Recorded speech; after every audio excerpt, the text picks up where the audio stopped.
Welcome to the Folktale Project. This is Dan Schulz.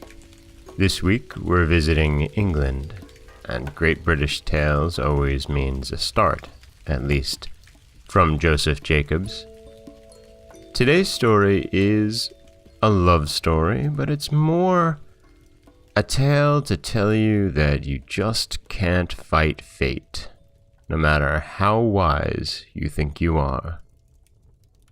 This is The Fish and the Ring.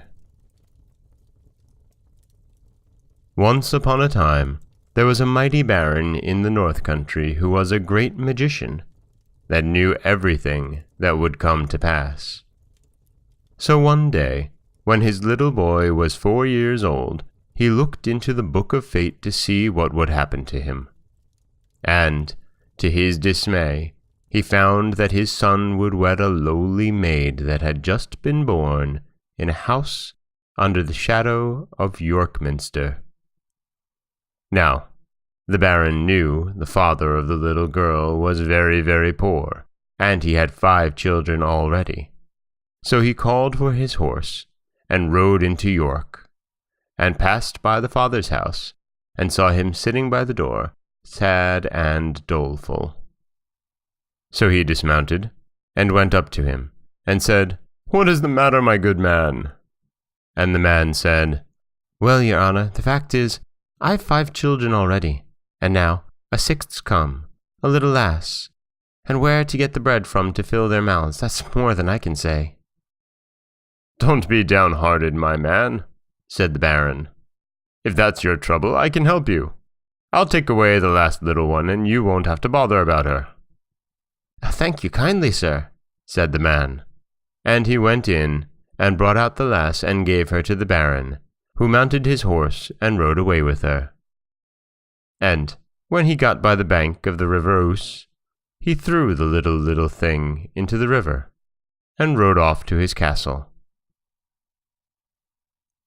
But the little lass didn't sink. Her clothes kept her up for a time, and she floated, till she was cast ashore just in front of a fisherman's hut. There, the fisherman found her, and took pity on the poor little thing, and took her into his house. And she lived there till she was 15 years old, and a fine, handsome girl. One day, it happened that the baron went out hunting with some companions along the banks of the river Ouse, and stopped at the fisherman's hut to get a drink, and the girl came out to give it to them. They all noticed her beauty, and one of them said to the baron, "You can read fates, baron. Whom will she marry, d'ye think?" "Oh, that's easy to guess," said the baron. "Some yokel or other. But I'll cast her horoscope. Come here, girl, and tell me on what day you were born." "I don't know, sir," said the girl.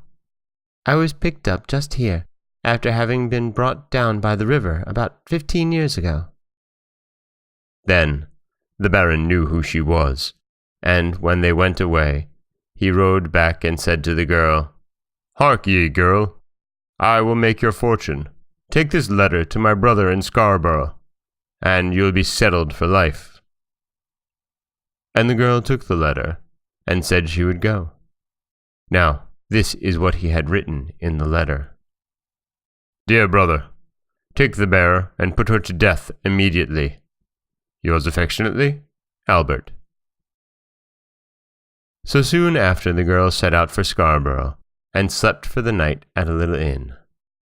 Now that very night a band of robbers broke into the inn, and searched the girl, who had no money, and only the letter.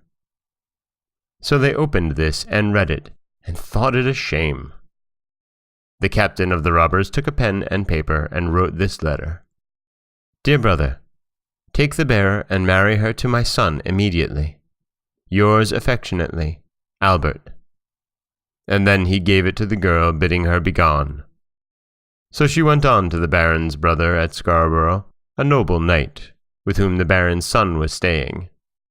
When she gave the letter to his brother, he gave orders for the wedding to be prepared at once, and they were married that very day.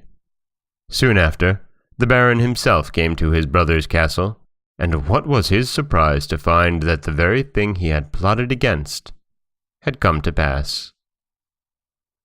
But he was not to be put off that way, and he took out the girl for a walk along the cliffs. When he got her all alone, he took her by the arms and was going to throw her over, but she begged hard for her life. "I have not done anything," she said. "If you will only spare me, I will do whatever you wish. I will never see you or your son again until you desire it." Then the Baron took off his gold ring and threw it into the sea, saying, "Never let me see your face till you can show me that ring." And then he let her go. The poor girl wandered on, till at last she came to a great noble's castle, and she asked to have some work given to her.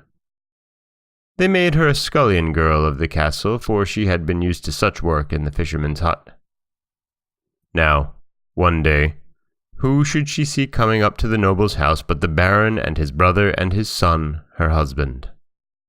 She didn't know what to do, but thought they would not see her in the castle kitchen.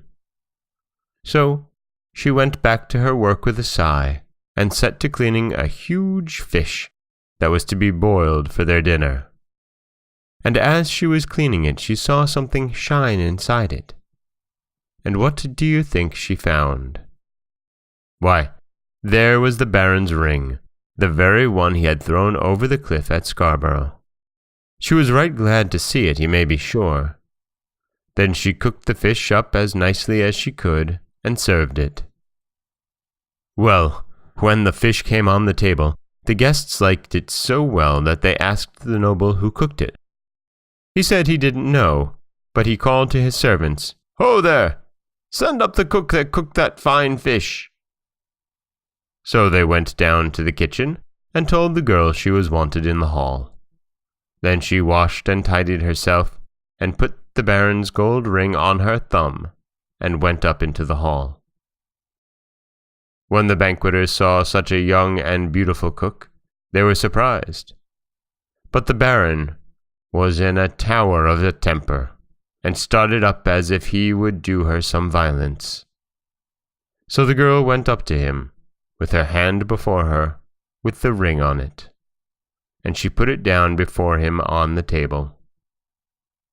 Then, at last, the Baron saw that no one could fight against fate, and he handed her to a seat and announced to all the company that this was his son's true wife, and he took her and his son home to his castle, and they all lived as happily as could be ever afterwards.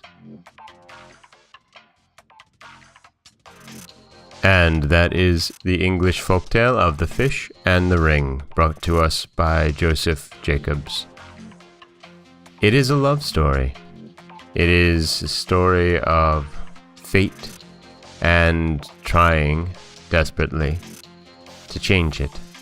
But of course, no one can change fate, as the Baron learns. This is Dan Schulz for the Folktale Project. Don't forget that you can subscribe to the podcast on Apple Podcasts, Stitcher, Google Play, Overcast, anywhere you like to get your podcasts. You can follow us on Twitter at Folktale Project. You can find us at Auto Radio, TuneIn Radio, iHeartRadio, Spotify, anywhere that you like to listen. And you can always head over to folktaleproject.com, where you'll find a new story waiting for you every Monday, Wednesday, and Friday. As always, thank you so much for listening.